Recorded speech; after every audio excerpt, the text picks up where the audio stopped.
जैसे एक झूठ को छुपाने के लिए आदमी 100 झूठ बोलता है, उसी तरीके से एक क्रिमिनल एक क्राइम को छुपाने के लिए 100 क्राइम और करता है।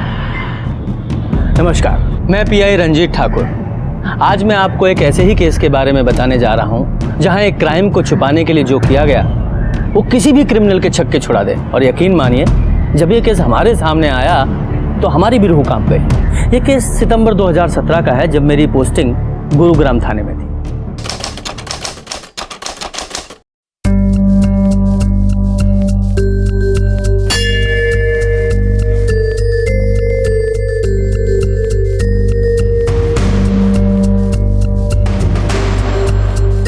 विवाह संपन्न हुआ, आज से आप पति पत्नी हुए। मम्मा, आपकी शादी हो गई? हाँ, हो गई। अब मैं ये मिठाई खा लूं?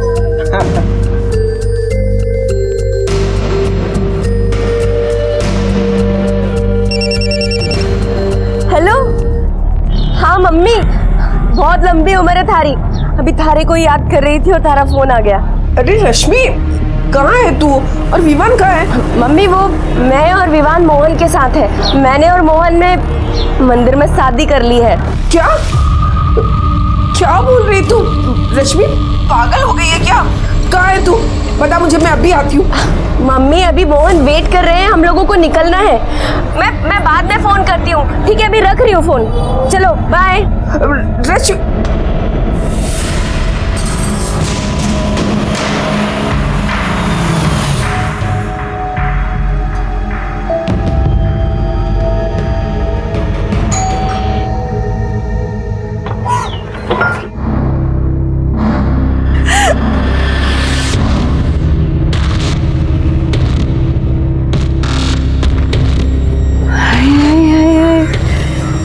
सही कही थी भाई तूने, ये तो बड़ी चौकी है। रश्मि, हमारी बहन रति। जीती रहे, सदा सुहागन रहे। चलो चलो चलो, अंदर चलो। ज्यादा देर तक दरवाजे पे नहीं खड़े रहते, नजर लग जाएगी। चलो अंदर आओ आओ। अरे सुनो तो, क्या हुआ? ये तेरा नंदोई, मतलब मेरा पति रविंद्र शर्मा। खुश रहो, खुश रहो। कुंदन, ये मेरा बेटा कुंदन। और ये तेरा बेटा ना, कितना प्यारा है। हाँ बच्चा, मिठाई खाएगा? मिठाई तो खा ली, भूख लगी है, खाना खाना है।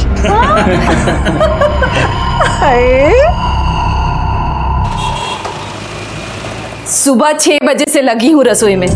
सारा खाना मैंने ही बनाया है। भाई ने ब्याह किया है, दावत तो होनी ही चाहिए। दीदी, मैं परोस देती हूँ। अरे अरे, तू बैठ बैठ। आज ही ब्याह करके आई है, काम थोड़ी ना कराऊंगी तुझसे आज। कल से तो सब कुछ तुझे ही करना है। हाँ,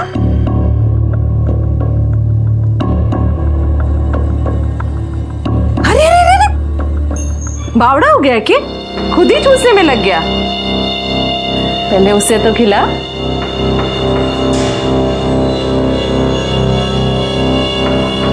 मम्मा, आप भी अंकल को खिलाओ ना। अरे अंकल ना है, तेरे पापा है वो।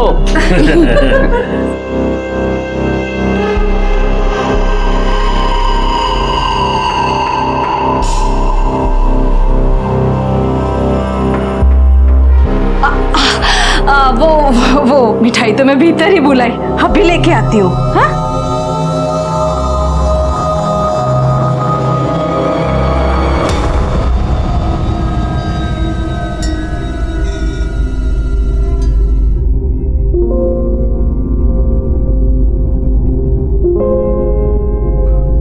सब कुछ मैंने सजाया है अपने भैया और भाभी के लिए। चोखो है ना? मम्मा, ये कितना सुंदर बेड है, मैं तो इसी पे सोऊंगा। अरे अरे अरे अरे, इधर आ। ये तेरी माँ का कमरा है। तुम तो बड़े हो गए हो, बड़े बच्चे मम्मी के कमरे में नहीं सोते हैं। मैं तुम्हारा बिस्तर बाहर लगा देती हूँ। चल। ये सब दीदी ने ही सजाया है, मुझे भी दीदी ने ही तैयार किया। अकेले ही सब कुछ कर लिया। चल।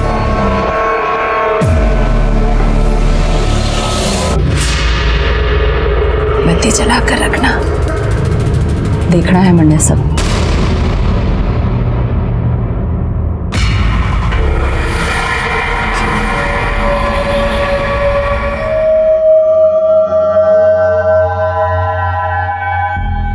तो खुश है ना? बहुत। ये मेरी लाइफ का सबसे अच्छा दिन है। हमारा भी।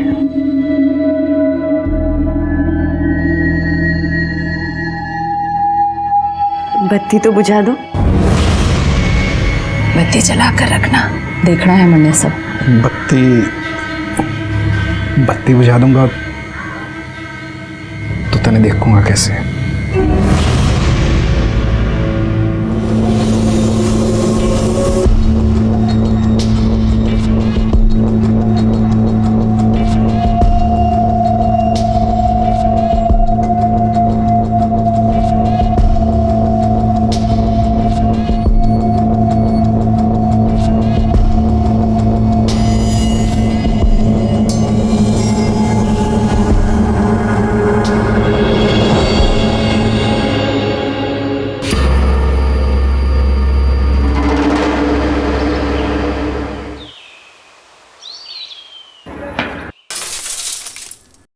भावना आंटी का कांच फट गया, भागो।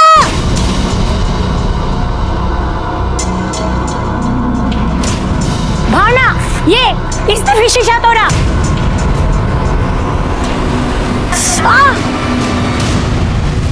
ये कौन है? इसे पहले तो नहीं देखा।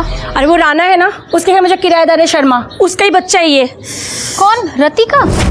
पर उसका बेटा तो काफी बड़ा है। रति नहीं, रति का भाई मोहन, उसका बच्चा है ये। अरे काय के भाई बहन, कई बार बाइक पे चिपक के बैठते हुए जाते देखा है मैंने उनको। देखा तो मैंने भी है। और जिस तरीके से वो मोहन के साथ रहती है ना, भाई बहन कम कुछ और ज्यादा लगता है। खैर भाड़ में जाइए सब। मेरा जो नुकसान हुआ है ना, मुझे उसकी भरपाई चाहिए। और मेरे हाथ में जो काटा वो भी। चलो।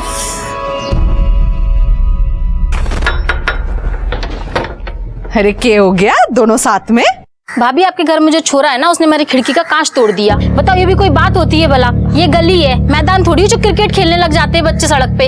अरे छोरा ही तो है, छोरा ही तो शरारत करे है, उसमें के? लो मैं जी माफी मांगू थारे से। आप शीशा लगवा लियो, आगे खर्चा दे दूंगा मैं। जी ठीक है। मैं चलता हूँ, थोड़ा लेट हो रहा हूँ। जा भाई। अरे रश्मि, मोहन की बीबी अभी कुछ दिन पहले ही शादी की है दोनों ने। वो छोरा जिसने शीशा तोड़ा है वो इसी का है। अच्छा। रश्मि, ये हमारे पड़ोसी, ये भावना भाभी, ये अवनी भाभी। अच्छा, तभी मैं सोचूं वो बच्चा किसका है। पर बच्चा कुछ ज्यादा बड़ा नहीं है। अरे वो इसकी पहली शादी से है। अच्छा अच्छा, पर पहले वाली शादी क्यों तोड़ी? टूटी ना है, एक्सीडेंट हुआ है। तभी तो इतनी छोटी सी उम्र में इसको दूसरी शादी करनी पड़ी। पर घनी किस्मत वाली ठहरी, मोहन जैसा दूल्हा मिला। इसको और इसके बेटे को दोनों को खुशी से अपना लिया।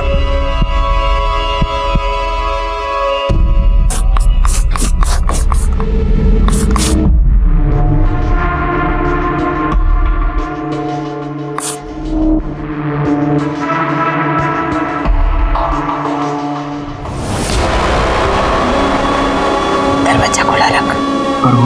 पर कुछ नहीं, तूने कर ली अपनी मनमानी। अब मन नहीं करने दे जो मुझे करना है।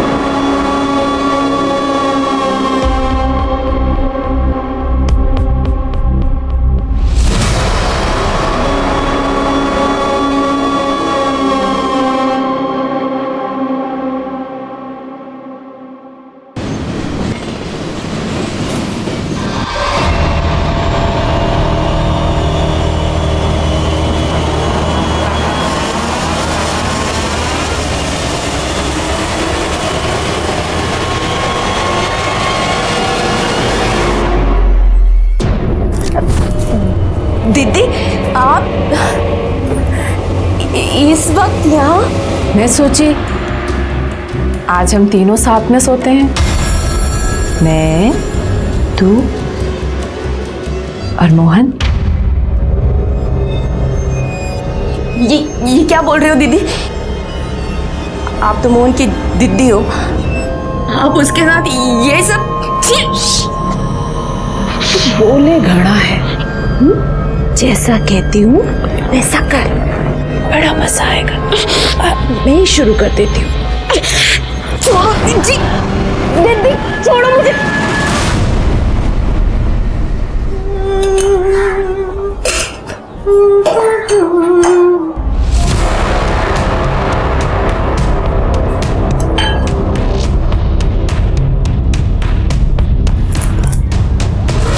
मजा आया रात को?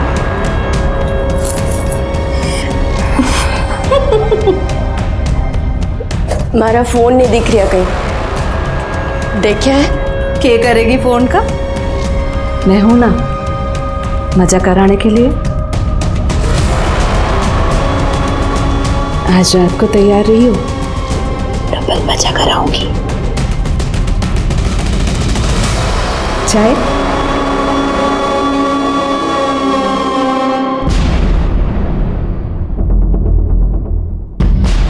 वो हमारा फोन नहीं दिख रहा कहीं, आपने देखा है क्या? नाम मैंने तो नहीं देखा।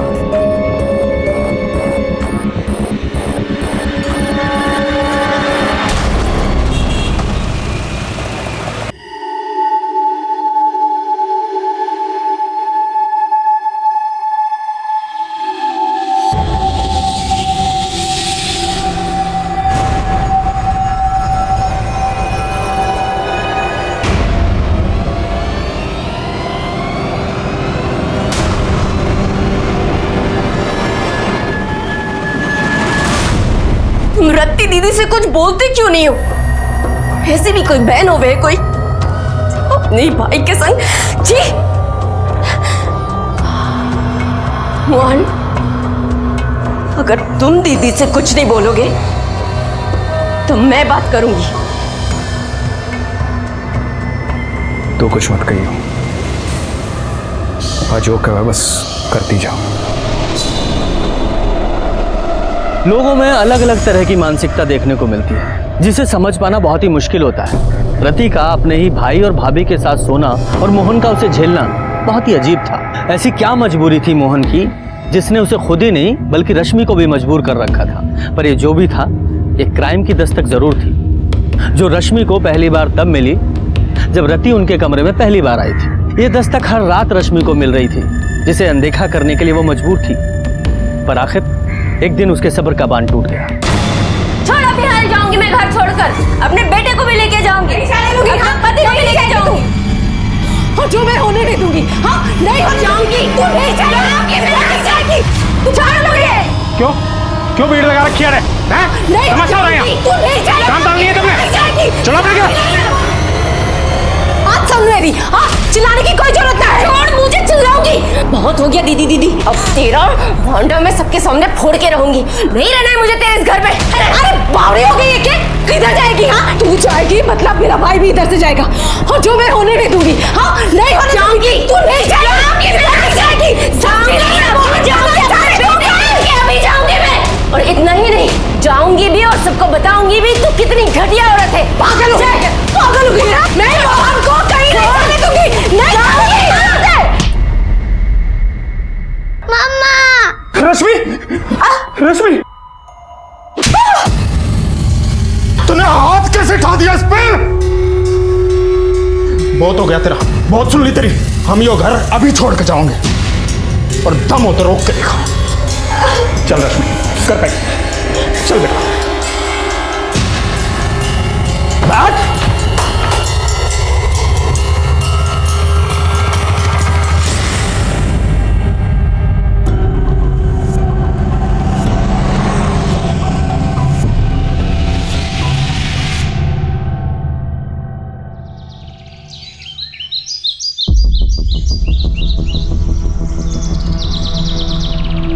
अरे क्या बात होगी चौधरी साहब, जो इस भरी दोपहरी में बुला लिया है? ऐसी बदबू आ रही है जैसे कोई जानवर वनावर मर गया हो। किसी की भैंस भी मर गई होगी और आड़े फेंक गया होगा। एक काम करो, तुम शॉट देखो और मैं शॉट देखूं।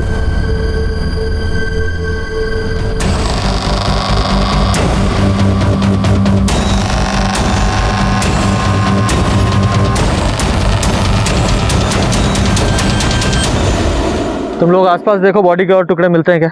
सो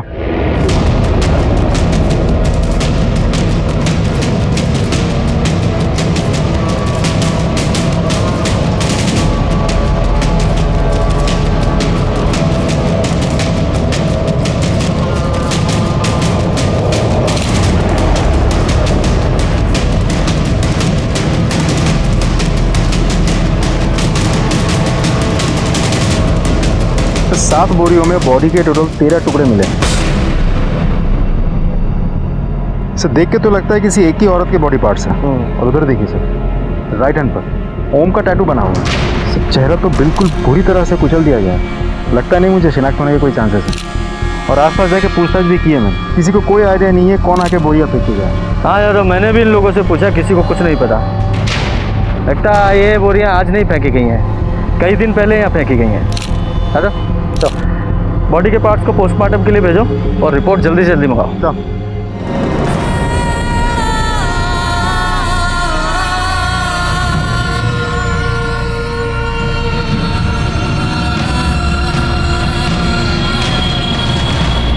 अंकल पैसे दो ना, भूख लगी है। चल चल निकल यहाँ से। अंकल प्लीज दो ना, बहुत भूख लगी है। तो भूख लगी है तो काम करना, भीख क्यों मांगता है? काम करने से खाना मिलेगा। खाना भी मिलेगा और पैसा भी मिलेगा, करेगा काम।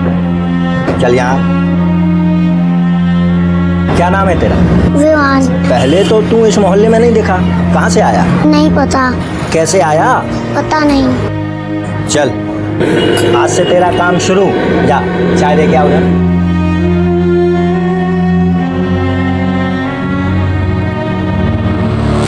सर बोरियों में जो डेड बॉडी टुकड़ों में हमें मिली थी, पोस्टमार्टम रिपोर्ट के मुताबिक 30-32 साल की एक प्रेग्नेंट औरत की थी, जिसकी हाइट 5 फीट 2 इंच, रंग गेहुआ और बाल काले थे। सर मौत करीब 6 दिन पहले हुई थी। इसका मतलब 24 सितंबर को शाम को 7 बजे से लेकर रात के 12 बजे के बीच मौत हुई थी। सर पोस्टमार्टम रिपोर्ट के मुताबिक उसके चेहरे में और सर में मल्टीपल इंजरीज हैं, जो किसी हथौड़े जैसे भारी चीज़ से कई बार वार करने की वजह से हुई थी। सर का तो एकदम चूरा बना हुआ है। सर मारने के बाद डेड बॉडी को किसी आरी जैसी चीज़ से इतने छोटे छोटे टुकड़ों में काटा गया है, जिसमें उसका फेटस भी काटा और उसके भी टुकड़े टुकड़े हो गए।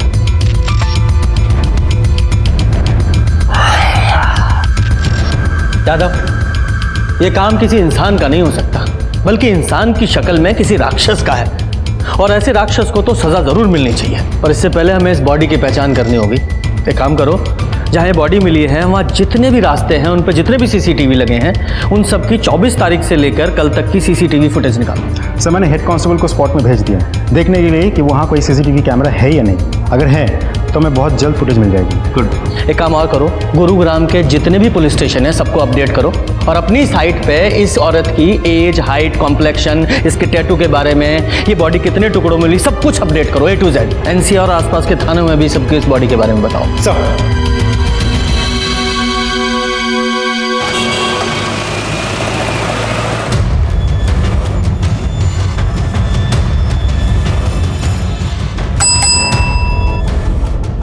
जनाब, गुरुग्राम पुलिस ने एक औरत की डिटेल्स अपलोड की है। मर्डर हुआ है उसका और बॉडी 13 टुकड़ों में मिली है और उसके हाथ पर ओम का टैटू भी है। और मुझे तो लगता है कि औरत वही है जिसकी मिसिंग कंप्लेंट हमारे पास में आई हुई है। सर महेंद्रगढ़ पुलिस स्टेशन से मेल आया, जिस औरत की डिटेल हमने भेजी थी उससे मैच करती हुई एक औरत की मिसिंग कंप्लेंट भी उन लोगों के वहाँ सितंबर 1st वीक में दर्ज हुई थी। सितंबर 1st वीक। उस औरत का नाम है रश्मि भटनागर और उसके हाथ में भी एक ओम का टैटू है। सर ये मिसिंग कंप्लेंट उसकी माँ ने दर्ज करवाई थी। यादव, हो सकता है ये औरत वही हो, क्योंकि ये भी सितंबर के पहले हफ्ते में गायब हुई थी और उसका मर्डर 24 सितंबर को हुआ, यानी कि गायब होने के 10-15 दिन तक तो ये जिंदा थी। तो सवाल ये है कि इन दिनों में इसने अपनी माँ से कांटेक्ट क्यों नहीं किया? ये बच्चा कौन है? सर ये रश्मि का बेटा है। रश्मि और ये दोनों एक ही साथ गायब हुए थे। रश्मि की माँ ने बेटी और नाती दोनों की मिसिंग कंप्लेंट दर्ज करवाई थी एक ही साथ। मतलब बच्चा भी गायब था। अब माँ तो मिल गई है, बच्चा कहाँ है?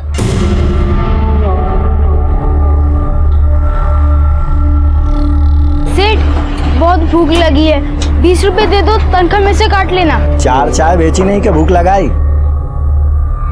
ये ले, तू पकड़, ये ले, ध्यान रखना तनख्वाह में से काट लूंगा। चलो चल।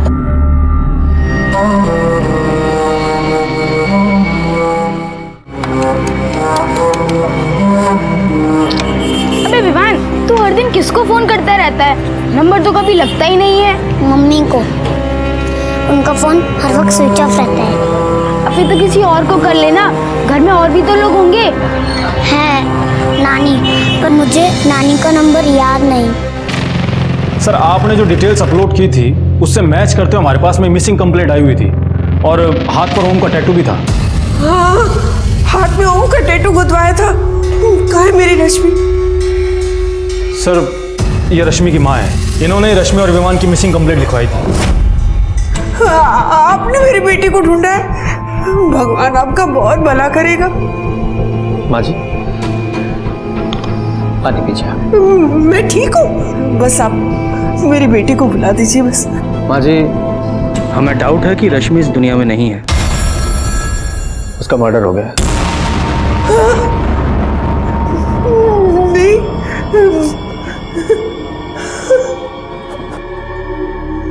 रश्मि, किसने मार दिया मेरी बेटी को?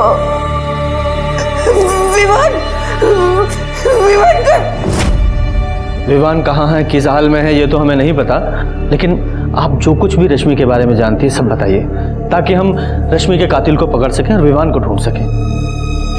पानी पीजिए।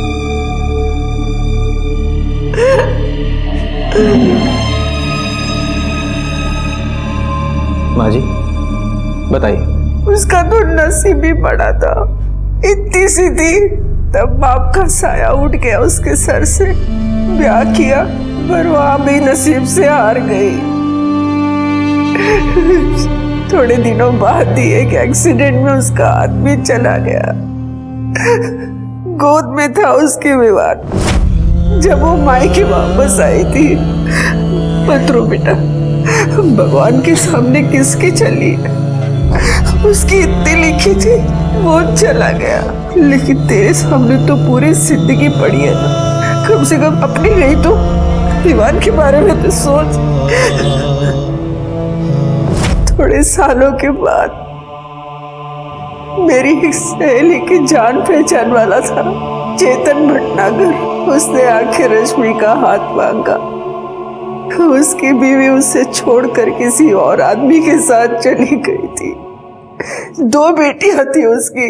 माँ जी, मन्नत घराड़ी की जरूरत ना है, पर बेटियों को तो माँ चाहिए ना। अब अपनी हर्जी की बात बाप को थोड़ी बता पाएंगे, और विवान भी छोटा है, उसे भी बाप मिल जाएगा। मुझे लगा कि भगवान ने मेरी सुन ली। विवान का मुंह दिखाकर मैंने रश्मि को मना लिया, लेकिन थोड़े दिनों बाद ही रश्मि जब मुझे मिलने आई, तब उसने बताया कि चेतन उसके साथ कैसा व्यवहार करता था। आए दिन उसे कुटता रहता था। रश्मि को एक साथी मिल गया। उसके बारे में रश्मि ने मुझे बहुत बाद में बताया था।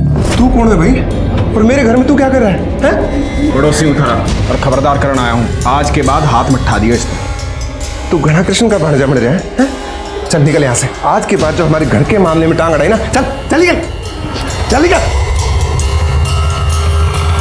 ज्यादा कुछ नहीं है, चल ठीक है।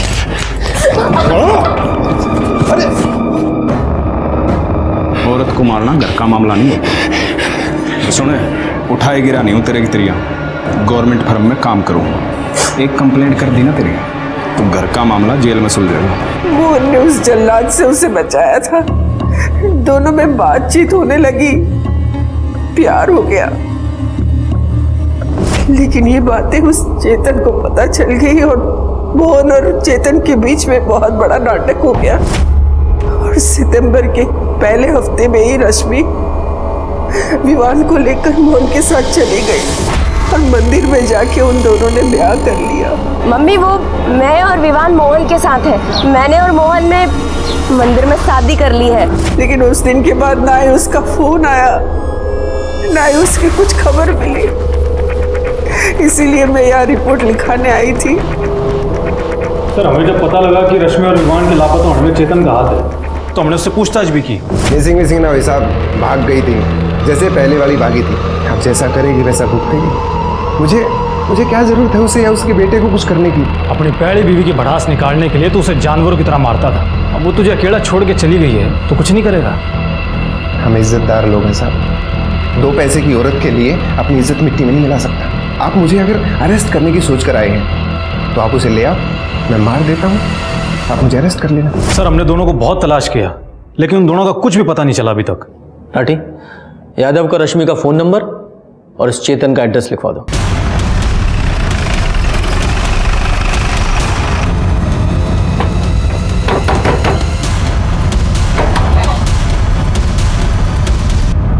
चेतन जी, आप कौन? गुरुग्राम पुलिस। तुम इतने यकीन से कैसे कह सकते हो कि रश्मि मोहन के साथ ही गई थी? गई नहीं थी साहब, भागी थी। और इसमें यकीन की क्या बात है? जिस दिन सुबह वो विवान के साथ गायब हुई थी, उसी दिन मोहन ने अपना किराए का घर छोड़कर यहाँ से भागा था। उसके बाद वो वापस नहीं आया। और साहब, ये सब बातें आप मुझसे क्यों पूछ रहे हैं? मुझे उसकी माँ ने बताया है, तो आपको भी तो बताया होगा कि उसने भागकर मोहन के साथ शादी कर ली। ढूंढने उड़ने की कोई जरूरत नहीं साहब, कहीं अय्याशी कर रहे होंगे। हम रश्मि को नहीं, उसके कातिल को ढूंढ रहे हैं, और रश्मि का मर्डर हो चुका है। सही है, जैसी करनी वैसी भरनी साहब। उस कमीने के लिए मुझे छोड़ा था ना, अब उसका मन भर गया होगा तो उसे हटा दिया काम से। रश्मि ने यहाँ से जाने के बाद तुमसे कांटेक्ट किया था? नहीं साहब, अगर करती भी तो मैं उसकी एक नहीं सुनता, सीधा बाहर का रास्ता दिखा देता उसे मैं। और विवान का कुछ पता है, वो कहाँ है? नहीं, जिस दिन से वो यहाँ से गए हैं मैंने उनकी शक्ल तक नहीं देखी। देखो, कुछ और जानते हो तो वो भी बता दो, वरना बाद में मौका नहीं मिलेगा। कुछ पता है? क्या हुआ? चाय दे के क्यों नहीं आया? वो बहुत तेज बुखार है ऐसे। चुप कर, काम चोर कहीं के। उठ, निकल यहाँ से। ये बीमारी के बहाने यहाँ नहीं चलेंगे। चल भाग। और आज से दुकान में आने की जरूरत नहीं है। नहीं अंकल, मुझे मत निकालो, मैं ठीक हूँ। मैं अभी चाय दे के आता हूँ। चल दे क्या फिर? हाँ, क्या? अरे मेरे छोटे भाई, मेरे लिए लड़की ढूंढने से अच्छा है तू अपने लिए कोई अच्छी सी नौकरी ढूंढ ले। तेरे सेटल होने से पहले कैसे शादी कर लूं मैं? हाँ चल, मैं तेरे से बाद में बात करता हूँ। ये लो, हमारे छोटे भाई हमारे लिए बहू ढूंढ रहे हैं। सही तो बोल रहे हैं सर। अरे ना, तुम कुछ मत बोलो, तुम तो उसे ही सपोर्ट करोगे। कुछ मत बोलो, काम की बात बताओ। सर, रश्मि के मोबाइल लोकेशन के मुताबिक जिस दिन उसका मर्डर हुआ, उस दिन उसका फोन महेंद्रगढ़ में चेतन के घर के पास स्विच ऑफ हुआ। फिर जब हमने बैकडेट में जाके फोन की एक्टिविटीज चेक की तो हमें पता चला कि गुरुग्राम सेक्टर 11 से महेंद्रगढ़ की तरफ फोन ट्रैवल किया था। इसके मतलब रश्मि सेक्टर 11 गुरुग्राम से महेंद्रनगर गई और फिर फोन स्विच ऑफ हुआ। यादव, इसके दो कारण हो सकते हैं। पहला ये, या तो चेतन झूठ बोल रहा है, या फिर रश्मि मोहन के साथ सेक्टर 11 में ही कहीं रह रही थी। तुम एक काम करो, सेक्टर 11 जाओ, वहाँ विवान और रश्मि के बारे में पता करो, और मैं इस चेतन की खबर लेता हूँ। कांस्टेबल को बोलो जरा उसे उठाए।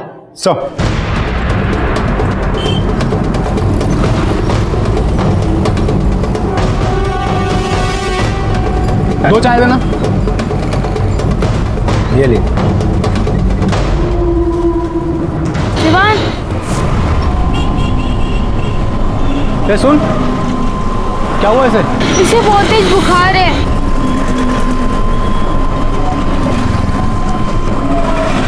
बच्चे का फोटो दिखाना जरा।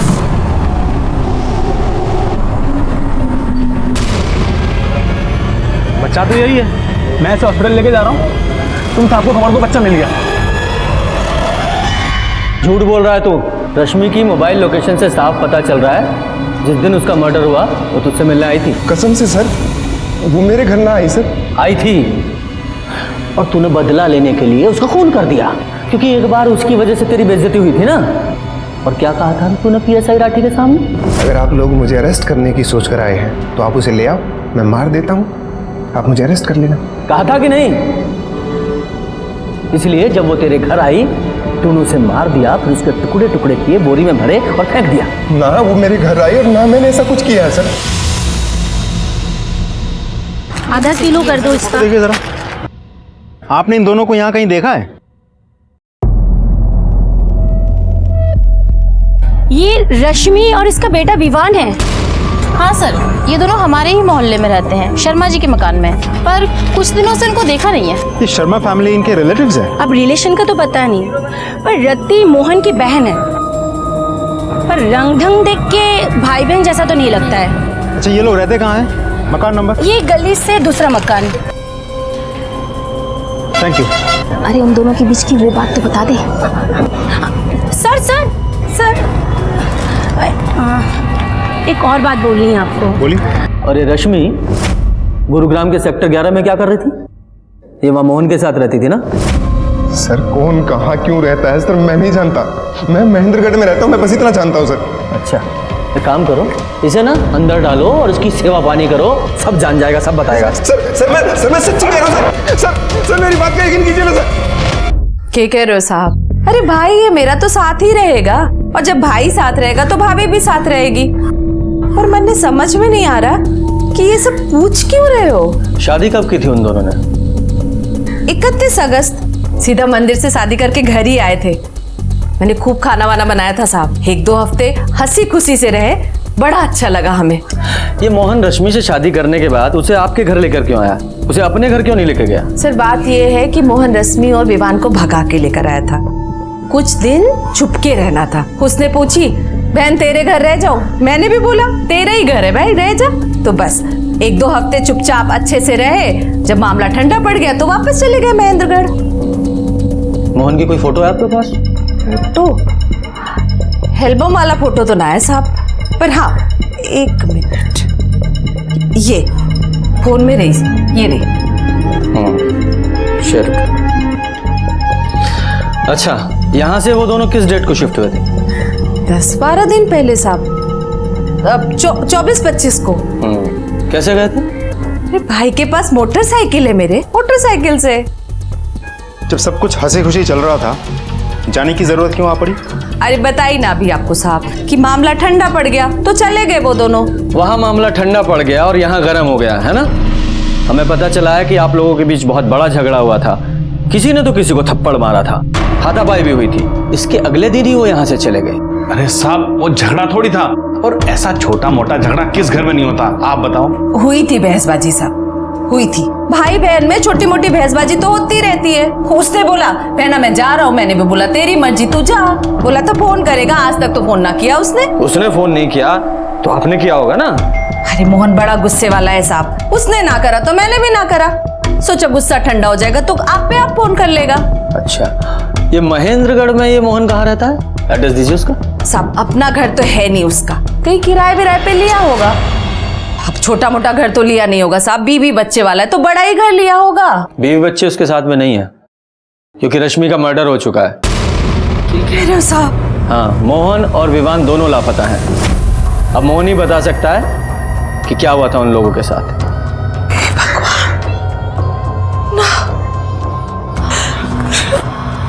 रश्मि का खून हो गया साहब, मोहन ने तो बताया भी नहीं। ऐसा नहीं हो सकता साहब, 10 दिन पहले तक तो सब कुछ ठीक था यहाँ। कितने खुश थे साहब वो दोनों एक दूसरे के साथ। हे भगवान, किसकी नजर लग गई इन सबको। अच्छा, जैसे ही आपको मोहन या विवान की कोई खबर लगे हमें इन्फॉर्म कीजिएगा। जी साहब। क्या हो गया?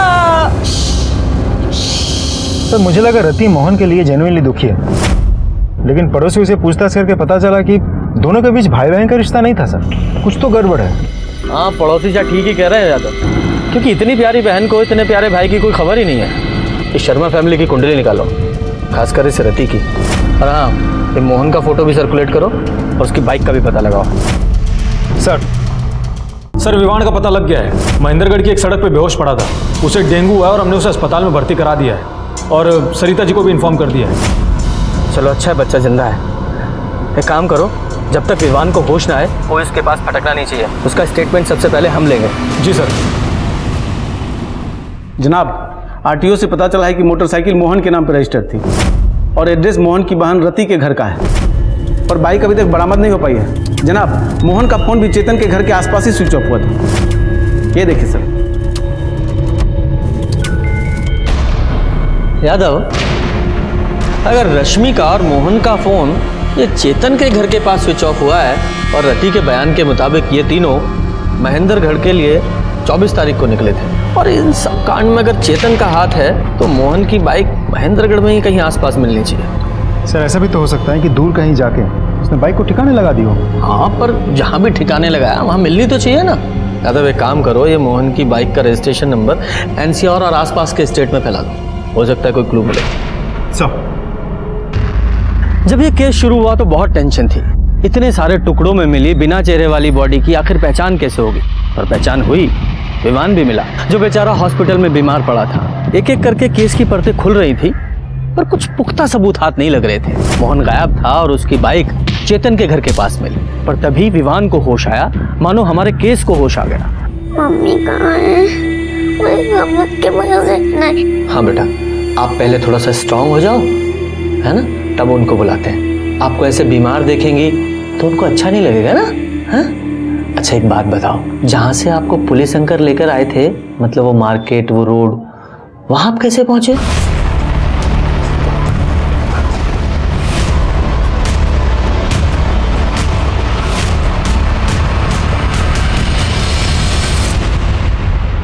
सर 4 महीने से शर्मा फैमिली पानीपत में किराए पे रहती है। मोहन वहाँ रति से मिलने आता था। सर रति का कोई छोटा भाई है ही नहीं, एक बड़ा भाई है जिसका नाम है सिद्धार्थ, और वो कोलकाता में रहता है। सर रति के माँ बाप पहले ही मर चुके हैं। जब पानीपत के उस ओनर से बात हुई तो पता चला कि रति और मोहन के बीच कभी भाई बहन का रिश्ता था ही नहीं, नाजायज संबंध थे, और इसी कारण की वजह से उस ओनर ने उन दोनों को घर से निकाल दिया था। हो सकता है यादव, ये हो सकता है, क्योंकि रति के पानीपत से गुरुग्राम शिफ्ट होने के कुछ दिनों बाद ही मोहन ने रति के घर आना जाना शुरू कर दिया था। और जैसा कि विवान ने बताया, तो ये भी हो सकता है कि रश्मि से शादी के बाद भी मोहन ने रति से नाजायज संबंध रखे।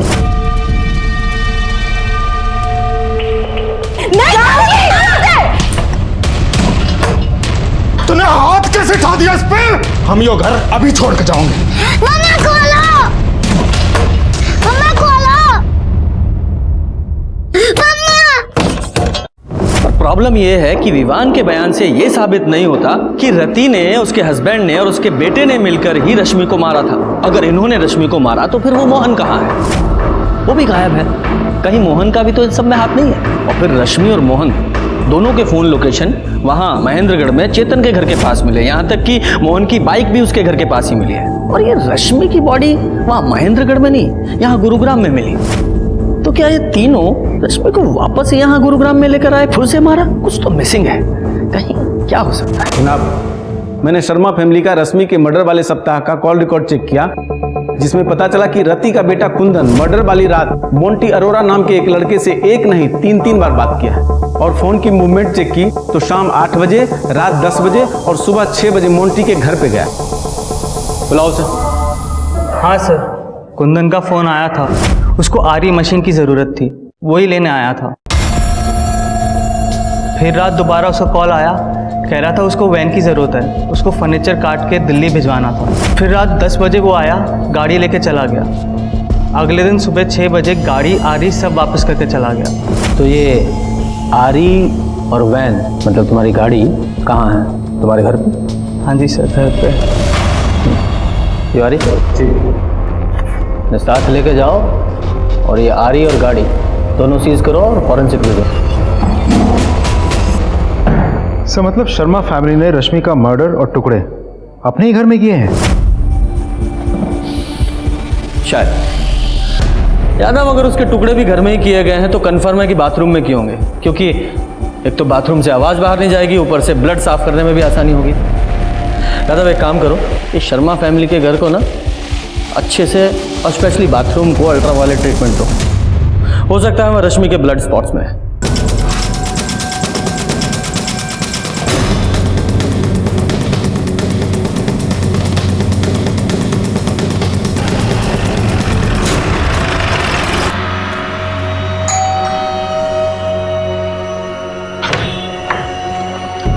हमें आपका घर चेक करना है। हैं? घर चेक करना है? मतलब? अरे ये तो जबरदस्ती है साहब। एक तो हमारे भाई को ढूंढ नहीं पा रहे, ऊपर से ये सब करके ऐसा दिखा रहे जैसे रश्मि को हमने मारा है। मैडम शांति रखिए, हमें अपना काम करने दीजिए। अरे इंस्पेक्टर साहब, घर के सारे मेंबर्स उस तरफ जाइए। अरे ये चलिए। जबरदस्ती है ना साहब। अरे ऐसे कैसे घर चेक कर रहा है? अरे छोड़ो हमको। बाथरूम किस तरफ है? अरे बाथरूम तो उधर है, लेकिन बाथरूम में क्या करोगे? बाथरूम उधर है, वहाँ कहाँ जा रहे हो? अरे ये सब क्या कर रहे हो साहब? ये सब जबरदस्ती।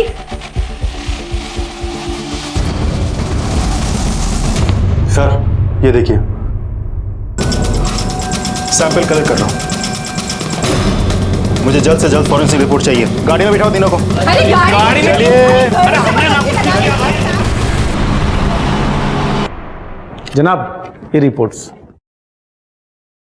यादव सर, ये जो रति के घर में ब्लड मिला है, ये तो रश्मि के डीएनए से मैच होता है। इसका मतलब ये हुआ कि रश्मि के टुकड़े बाथरूम में ले जाके किए गए। और ये है कार के ब्लड रिपोर्ट।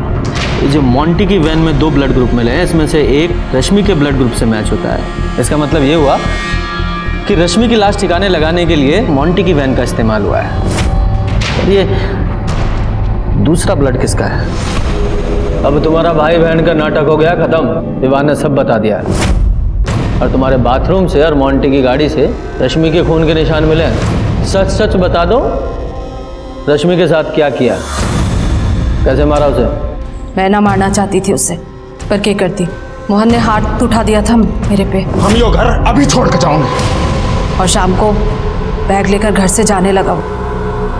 मोहन, क्या है ये सब?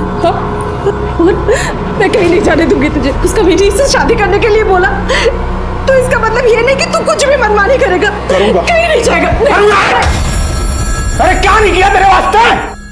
शादी की उससे ताकि लोगों को हम पे शक ना हो। और आज उसी के साथ तू भाग के जाएगा। मजबूर कर दिया तूने। मैं एक रात भी आराम से नहीं रहने दिया। बहुत उतावली हो रही है। तू अंदर जा, मैं भी आई। हाँ, अरे खुश कर देता तूने। मैं पैसे दे रहा था ना तेरे शौक पूरे करते ही, पर ना सब कुछ चाहिए, ये भी चाहिए, ये भी चाहिए। गंद मचा दिया इस घर में। तू इसकी वजह से बात सुना रहा है ना मुझे। आज मैं इसे छोड़ूंगी। छोड़। फिर ये इसने, कुंदन ने एक सलाह दी। मैं मोंटी की वैन भी ले आया और उसके टुकड़े बोरी में भर के अलग अलग जगह फेंक दिए। मोहन के साथ क्या किया?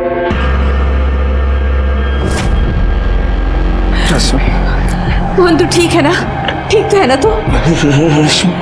रश्मि एकदम ठीक है, एकदम ठीक। ले पानी पी ले।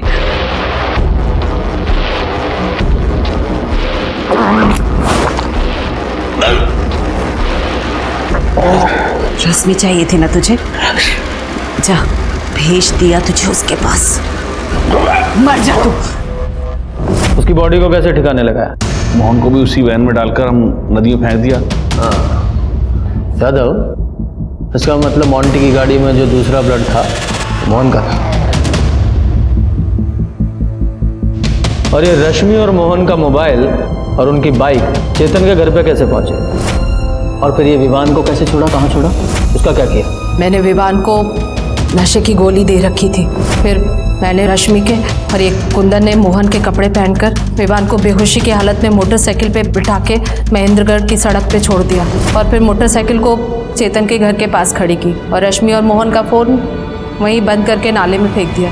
मैंने रश्मि और चेतन के बारे में मोहन से पता लगा। प्यार दुनिया की सबसे सुंदर चीज़ है, चाहे वो किसी के बीच में भी हो, माँ बाप, भाई बहन, पति पत्नी, चाहे फिर दोस्ती क्यों ना हो। लेकिन रति और मोहन ने इस रिश्ते का भी दुरुपयोग किया। जिस दिन से इन दोनों का नाजायज रिश्ता शुरू हुआ, क्राइम ने तभी से दस्तक देनी शुरू कर दी थी। और ये दस्तक बार बार मिल रही थी। रति, मोहन और रश्मि तीनों को ये दस्तक मिली, लेकिन जब तक एहसास होता तब तक बहुत देर हो चुकी थी। और इस लापरवाही का भुगतान मोहन और रश्मि को अपनी जान देकर चुकाना पड़ा। बेचारा विवान इसमें बेकार में पिस गया। इसलिए जब भी कोई अनैतिक सी इच्छा मन में जन्म ले, आपको सतर्क हो जाना चाहिए और उस दस्तक को सुनते हुए उससे दूरी बना लेनी चाहिए। और इसी के साथ मैं आपसे विदा लेता हूं। फिर मिलूंगा एक नए केस के साथ। तब तक देखते रहिए क्राइम पेट्रोल दस्तक। मकसद बताना नहीं, बचाना है। जय हिंद।